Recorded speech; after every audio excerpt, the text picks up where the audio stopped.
So let's move to the next club now. And since we don't have an in-house Liverpool fan, I think we can all try and be a little more neutral towards We them. have a friend who is one. Just that you didn't plan to invite him.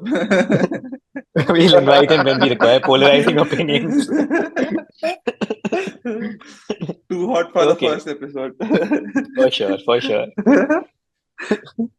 So, with Liverpool, they haven't had a significant incoming yet. We all know about the recent rejection by Zubi who would have been a great fit for them. And if I look at it, one of their key narratives over this off season has been Klopp leaving and Arne Slot coming in. Now, Klopp is a cult figure. I think what he has achieved at Liverpool, uh, if we look at just in terms of trophies, maybe he could have done better, but he was against a crazy Guardiola Man City side. But in terms of the culture, in terms of the style of football, in terms of how he has got the entire Liverpool squad focused in one direction, it was crazy.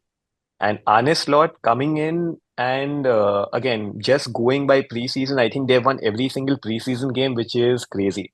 Like getting the Yeah, entire team to again change the way they play because there are differences in the way they play under Slot and under Klopp. So it's impressive what he has done in preseason. It remains to be seen how it actually translates into the Premier League season. But I think Zubimendi rejection is going to hurt them a little bit because I think he would have been a very, very key player for them. He reminds me a little bit of a Rodri. Maybe not exactly the same, but he gives that kind of impression that he can play that kind of a role. yes. And if I look at in terms of outgoings, we've all touched upon how well they're able to, let players go. So Fabio Carvalho signed from Fulham from 5 million, and now he's gone for I think Yeah, upwards of 20 million, which is crazy. So yes. I think it's a great deal again. That's what I was And talking about. yeah, it's amazing. But I think he's their actually a transfer good backend player. is really he's a very good player. Yeah, He's actually a good player. I think, yeah, again, Liverpool faces the same issue as City, finding that next batch of players who are destined to do well. I think that's lacking in Liverpool right now. I feel so. Virgil van Dijk, Alisson, Mohamed Salah. Uh, I think all these key players are at the end of their career, mostly Uh, like at the fag end of Arnold the has just career. 1 year left. Yes, sorry. again, yeah, that's the biggest Arnold has issue. just 1 year left. Oh yeah, Too interesting. valuable to let him go for free. So, Yeah, like, I don't know what's happening with Liverpool. They should be doing well in the transfer market. I think they have a good base with in the midfield with Soboslai and McAllister, and potentially they wanted Zubimendi, but that's not happening. But I believe Liverpool has a lot of work to do in the transfer market. But they signed one wonder kid from Chelsea. He's yeah. 16 years old and he's a left winger. His name is Rio Engumoha. He was supposed to be the next big thing in the Chelsea academy, coming from the Chelsea academy.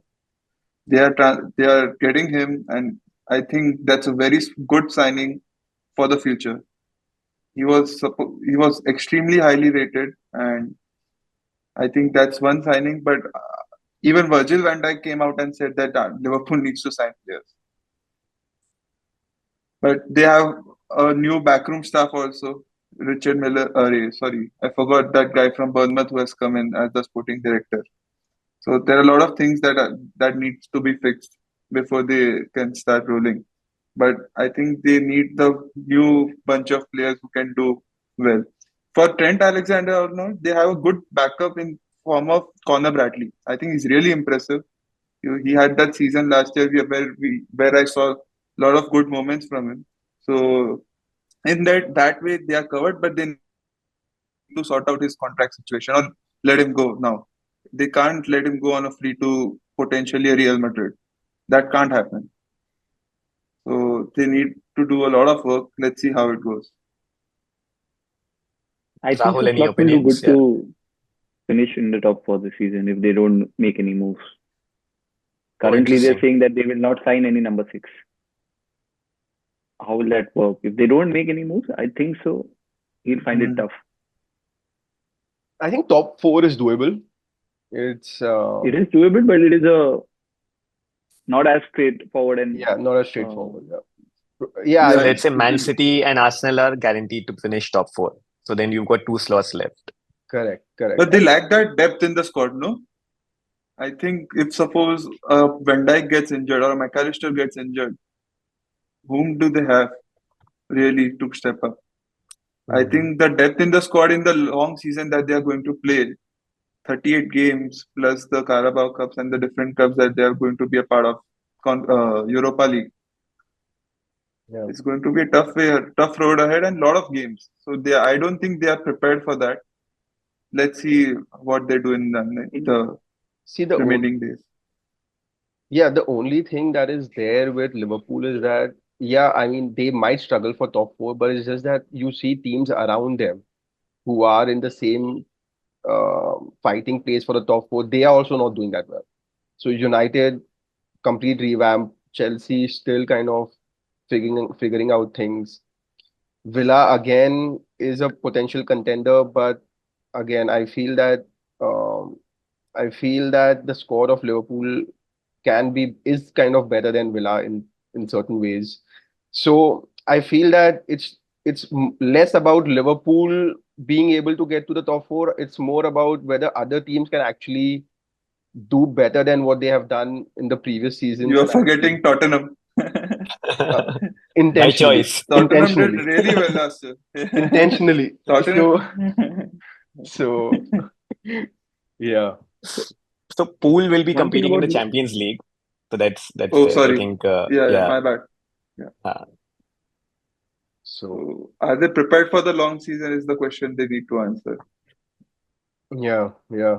I mean, it'll be a tough fight for the top four, but I Hmm. think they can get there. does anyone knows anything about any potential ban for Nunes? Is it happening? Is it not happening for the crowd, whatever violence yeah. thing? Because logically, it is similar to what Eric Cantona did, right?